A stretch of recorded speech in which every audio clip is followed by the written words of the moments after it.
এখানেই তো এই ময়দানেই গিয়ে দাঁড়িয়ে বলেছিলাম ইনশাআল্লাহ কুমিল্লা বিভাগ হবে এবং কুমিল্লা নামেই বিভাগ হবে। আমাদের ভাইয়েরা এখানে বলেছেন আমরা যদি সরকার গঠন করি তাইলে এটা করব কিনা। যেহেতু ঘোষণা দিয়েছে এটা আমাদের পবিত্র দায়িত্ব। আল্লাহর ফয়সালা অন্য কেউ যদি সরকার গঠন করে আমরা এটা করতে বাধ্য করব।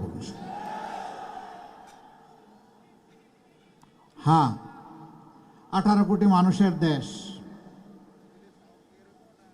4টা বিভাগ ছিল, বেড়ে বেড়ে 8টা হয়েছে, 10টা হবে, 12টা হবে, কোনো সমস্যা নাই, কিন্তু কুমিল্লা বিভাগ বাস্তবায়ন হতে হবে।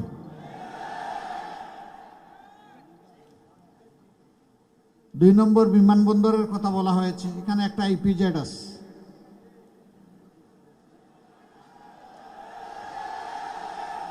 এর সাথে বিমানবন্দরের সম্পর্ক ওতপ্রোতভাবে জড়িত। হাত আছে পা নাই তার কোনো মানে আছে? হাতও থাকতে হবে, পাও থাকতে হবে, তা না হয় মানুষটা সুস্থ থাকবে। একটা আরেকটা সম্পর্ক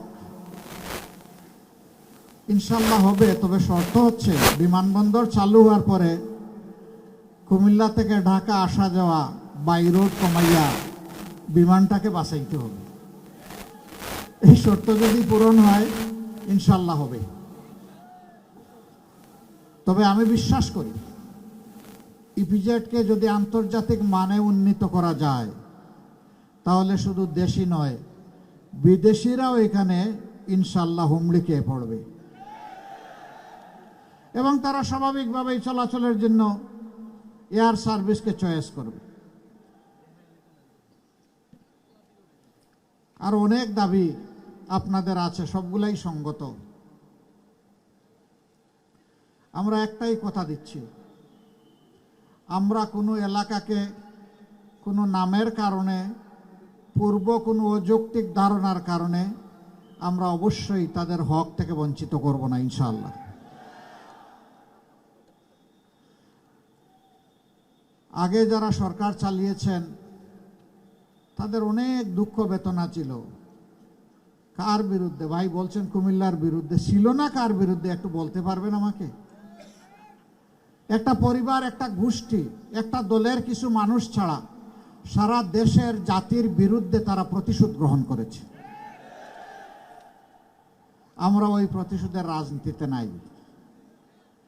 যে প্রতিশোধের রাজনীতি আমাকে কষ্ট দিয়েছে, দেশবাসীকে কষ্ট দিয়েছে, ওই প্রতিশোধের রাজনীতিকে আমরা হারাম মনে করি।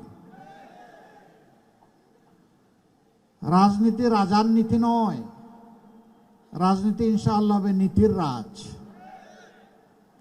সুনীতি দিয়ে ইনশাআল্লাহ দেশ পরিচালিত হবে। বলবেন যে আশ্বস্ত হব কিভাবে? সবাই তো বলে, কিন্তু যেই যায় লঙ্কায় সেই হয় রাবণ। আপনারা যে কথা দিয়ে কথা রাখবেন তার প্রমাণ কি? প্রমাণ আছে। 15.5 বছর সমস্ত বিবেকবান বাংলাদেশি নাগরিক, বিশ্বের বিবেকবান মানুষ স্বীকার করতে বাধ্য হবেন এই সময়কালে পুরোটা সময় জুড়ে সবচাইতে মজলুম দলের নাম হচ্ছে বাংলাদেশ জামাত ইসলামী। আর কোন দলের সিরিয়ালি ক্রমিক ধরে 1 থেকে 11 সিনিয়র নেতাকে খুন করা হয় নাই।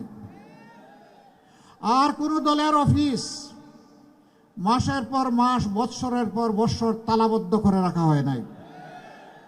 আর কোন দলের নিবন্ধন কেড়ে নেওয়া হয় নাই। আর কোন দলের প্রতীককে হজম করার চেষ্টা করা হয় নাই। আর কোন দলকে বেদিশা হয়ে শেষ পর্যন্ত নিষিদ্ধ ঘোষণা করা হয় নাই।